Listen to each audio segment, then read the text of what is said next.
Olá, ouvintes! Vai começar mais um podcast da Prensa de Babel.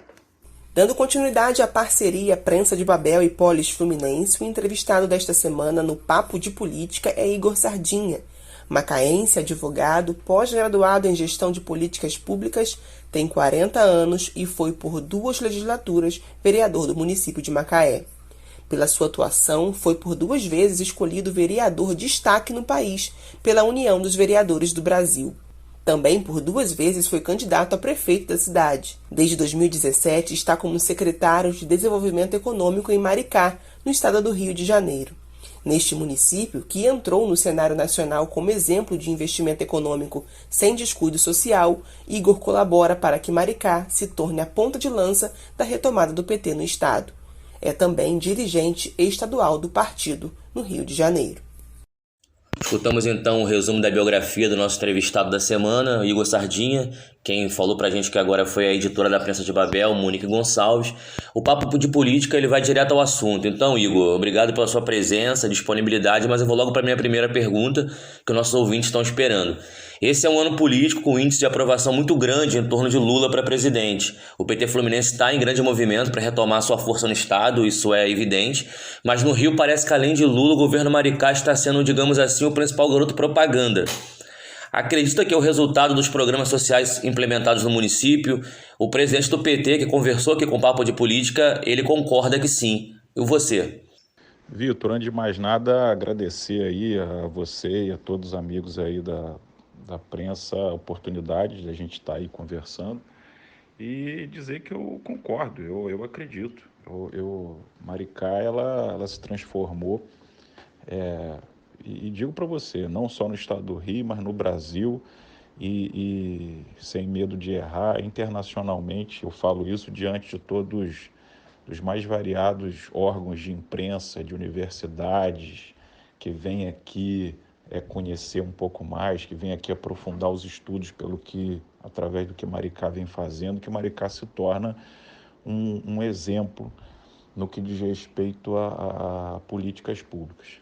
E se tem uma característica que guarda relação com todas essas políticas públicas, é a questão do combate à desigualdade, à pobreza, a busca pela justiça social e fazendo com que essa busca seja um instrumento de desenvolvimento, até porque você pode construir crescimento econômico, mas desenvolvimento econômico você só consegue fazendo com que a questão da justiça social, do combate à pobreza aconteça. Então, acredito que, te respondendo a você, eu acredito que sim. Eu acho que Maricá, dentro desse contexto, ela consegue ser protagonista dentro desse cenário eleitoral, de tudo isso também, isso se reflete pelas políticas que vem desempenhando.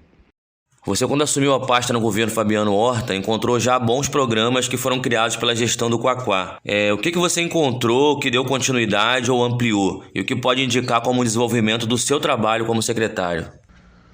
Olha, Vitor, você está certo. A gente, quando chegou aqui em 2017, cheguei a Maricá para desenvolver um trabalho como secretário de desenvolvimento em outubro de 2017, e a gente já tinham 10 meses do primeiro mandato do prefeito Fabiano Horta, mas a cidade já tinha vivido aqui 2 anos de administração do Partido dos Trabalhadores sob a batuta do ex-prefeito Washington Quaquá.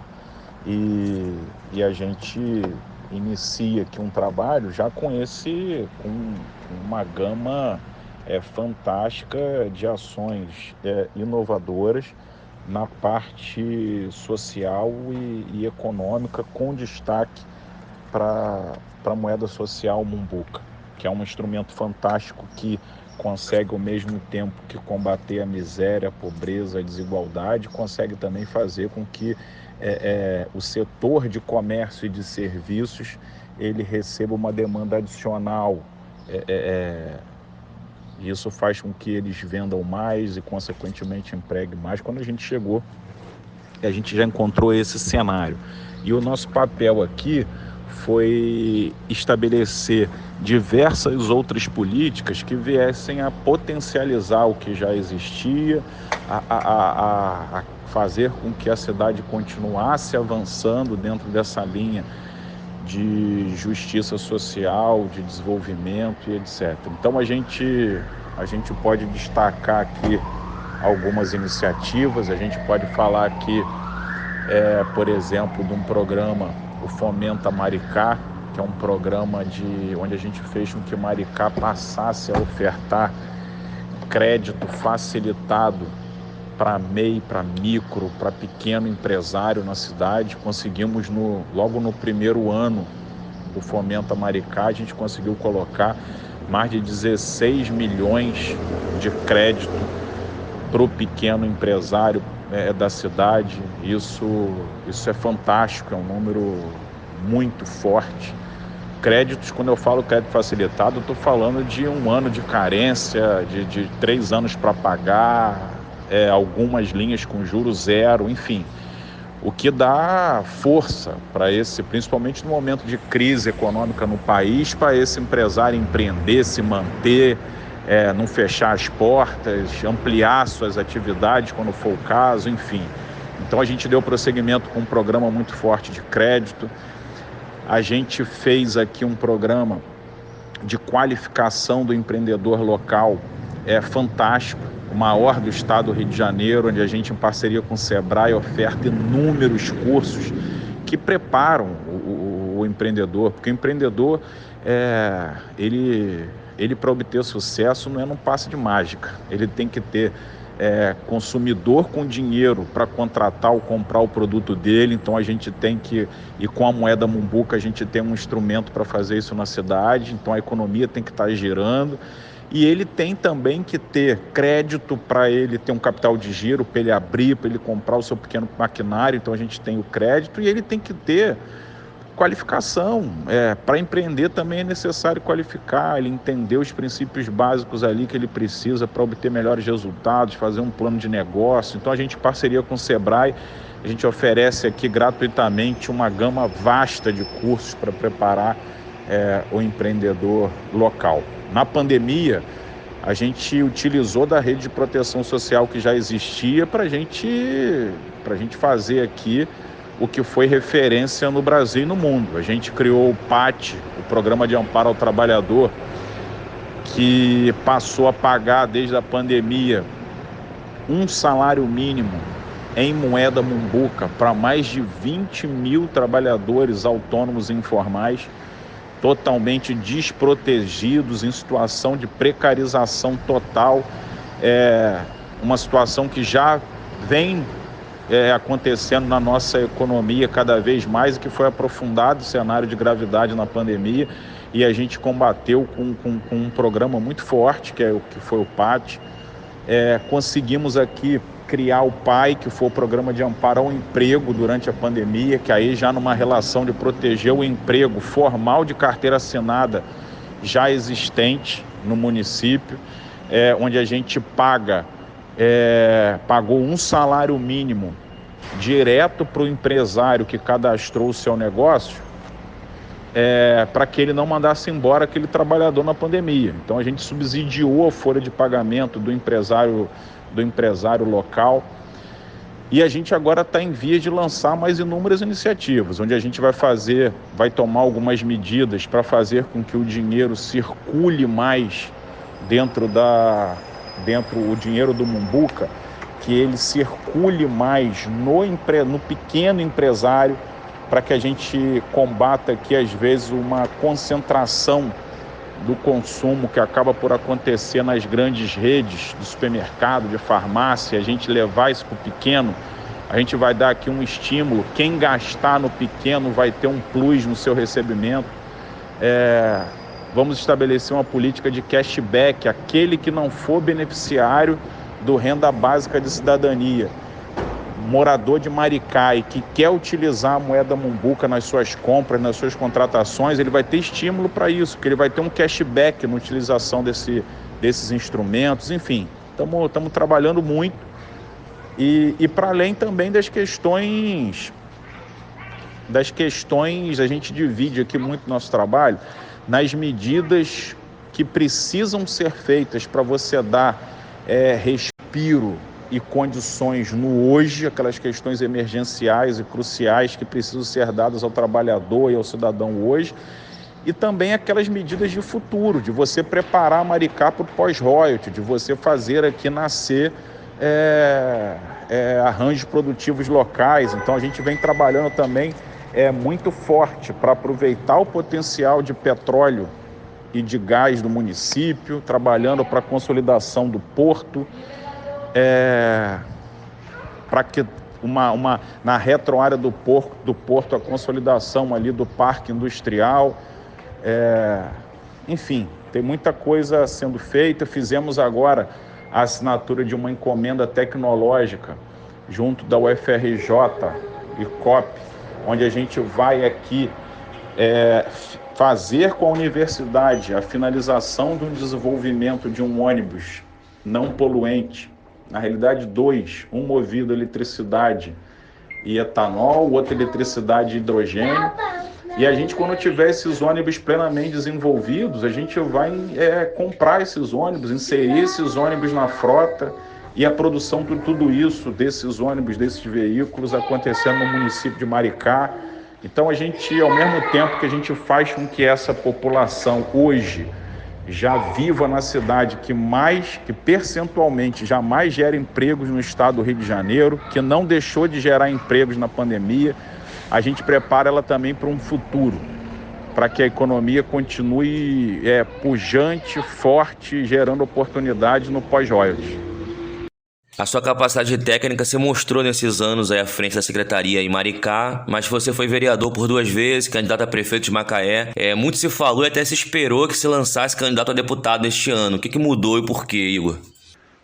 Olha, na realidade, cada eleição é um momento, e eu acredito que nesse momento agora é muito importante. A gente está vivendo aqui um momento aqui no município de Maricá, importante, como a gente já bem conversou na pergunta anterior, e que a gente tem aqui uma missão importante a cumprir na consolidação das políticas que a gente já ajuda aqui a executar e na criação e transformação de algumas outras que a gente já vem aqui trabalhando. Então, nessa eleição agora, o nosso papel enquanto dirigente que sou do Diretório Estadual do Partido dos Trabalhadores, como agente político que sou, tenho aqui o meu trabalho em Maricá, mas tenho a minha vida toda política eleitoral em Macaé, mas o nosso papel é organizar as bases, é movimentar, é articular,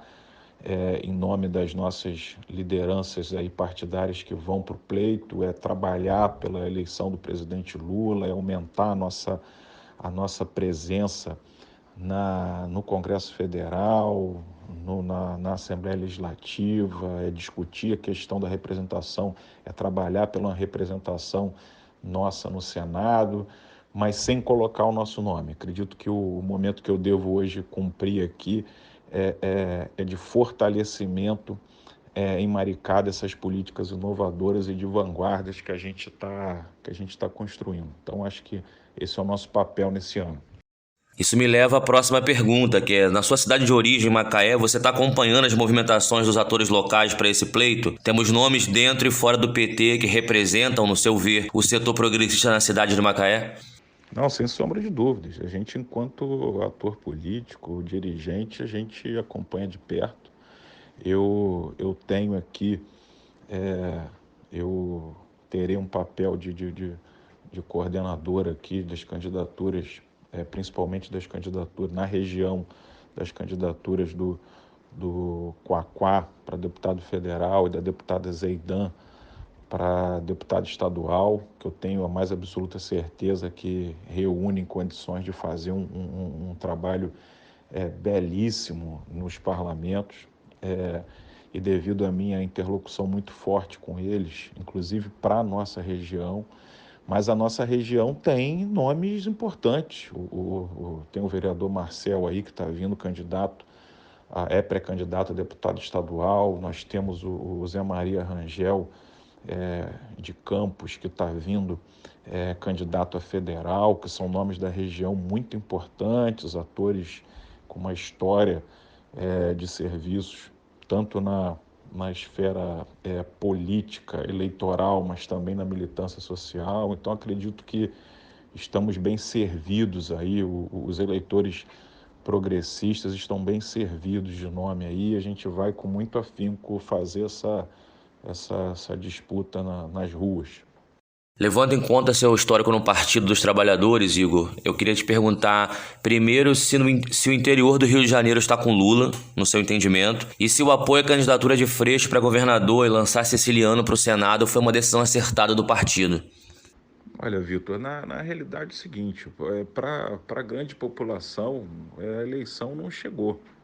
A eleição não chegou. Então o eleitorado está com Lula, não está com Lula, está com Bolsonaro, não está com Bolsonaro. Eu acredito que a gente seria muita petulância, seria muito arriscado a gente classificar dessa forma. O que a gente percebe é que no Rio de Janeiro a gente tem que ter um cuidado adicional, a gente tem que ter uma dedicação adicional pelo fato da gente ter no estado do Rio de Janeiro o berço do bolsonarismo. Aqui nasce o bolsonarismo, as raízes do bolsonarismo se encontram no Rio de Janeiro e por isso a gente tem que se dedicar com ainda mais afinco na nossa militância, nos nossos debates. Mas eu acredito que está cada vez mais vai ficar claro que a gente tem que reverter esse caminho que está levando o país para um abismo profundo, um retrocesso completo em todas as áreas, onde uma pobreza crescente, uma miséria absoluta, mais da metade da população convivendo com algum tipo de restrição alimentar, sendo que 10% da população com restrições severas. Isso é o caos. E as pessoas, elas, para além da dificuldade que às vezes tem de acreditar em propostas, a gente consegue, quando a gente leva o nome do presidente Lula, a gente não fala só de ideia. A gente fala de ideia, mas a gente fala também de uma lembrança, de fato concreto, de um momento vivido na época em que o presidente Lula governou o país, onde a gente conseguiu sair do mapa da fome, onde a gente conseguiu bater recorde de geração de emprego, onde a gente conseguiu fazer com que as pessoas vivessem melhor e tivessem esperança. Então, isso facilita muito. Eu acredito que a eleição do presidente Lula é o objetivo número 1, e isso tem que se reverberar para todas as eleições estaduais. Eu acredito que o Partido dos Trabalhadores, o presidente Lula já declarou e já reafirmou que o partido caminha com Marcelo Freixo, que para mim é motivo de alegria, de orgulho, fazer uma campanha para um candidato com esse histórico, com essa bagagem de luta pelos direitos humanos, pelos oprimidos. Eu acredito que é um movimento acertado. E seguindo nessa campanha e na certeza de que temos a eleição do presidente Lula como um objetivo, a gente, para além da nossa candidatura com o deputado Marcelo Freixo, a gente dialogar com as outras frentes políticas do estado do Rio de Janeiro que também desejam discutir, debater um apoio com o presidente Lula, seja no primeiro turno, seja no segundo turno, para que a gente consiga aqui, para além da nossa candidatura, construir um grande arco de alianças contra o bolsonarismo e pela vitória do presidente Lula nas eleições. Complementando, o presidente da Alerj, o André Ceciliano, hoje é um dos quadros mais preparados, mais completos que nós temos no partido. Isso eu estou falando no país, para além do estado do Rio de Janeiro. O André, ele reúne uma capacidade de articulação política, é um democrata no sentido mais abrangente da palavra, uma pessoa que consegue ao mesmo tempo que carrega a firmeza na luta pelos seus ideais, ele tem a capacidade de dialogar com todas as outras frentes políticas das mais variadas matizes ideológicas. Então, não é por acaso que exerce o comando, a presidência da Assembleia Legislativa de maneira tão sóbria, tão tranquila, mesmo diante do recrudescimento de todo esse momento de muita raiva nos debates, ele consegue chegar e ser a paz e ser a calmaria ali no comando da Alerj. E, para além disso, é um estudioso. O André, ele estuda o Rio de Janeiro, ele estuda a questão econômica, ele estuda a questão da segurança pública. Ele é um quadro que tem muito a contribuir com o Rio de Janeiro no Senado Federal, então acredito que é acertado e muito nos motiva a ir para a rua para pedir voto por essa campanha. A minha última pergunta é que sobre muitos prefeitos e prefeitas estão indo a Maricá ver de perto os programas sociais e outras iniciativas na cidade. Agora parece mais fácil, assim, depois que deu certo, né? As portas estão sempre abertas, independente de orientação política ou ideológica, para quem quiser conhecer agora, nesse momento, o que Maricá tem feito? Olha, as portas de Maricá, elas estão sempre abertas. A única coisa que acontece, Vitor, é que assim, é muito claro, eu não estou falando de eleição, eu estou falando de marca, é muito claro que as nossas políticas aqui, elas são políticas que elas dialogam com princípios e bandeiras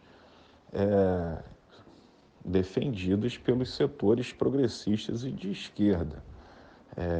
Então, assim, está aberto para todo mundo que quiser conhecer, replicar, mas acaba que quem é de direita, ele tem uma visão crítica sobre o que Maricá está fazendo e acaba não se aproximando, porque acha que esse caminho aqui, por mais que os números e os fatos demonstrem o contrário, acaba que a visão ideológica da pessoa, do espectro da liderança do partido, acaba entendendo diferente.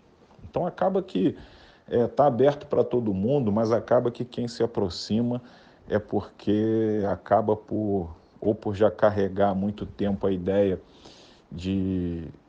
as ideias progressistas e de esquerda com ela, ou está percebendo e se despertando para que esse sim é o caminho. Então acaba que é assim que acontece, mas está aberto para todo mundo. O importante acredito que é o nosso papel enquanto ator político, enquanto agente público. O prefeito Fabiano Horta é uma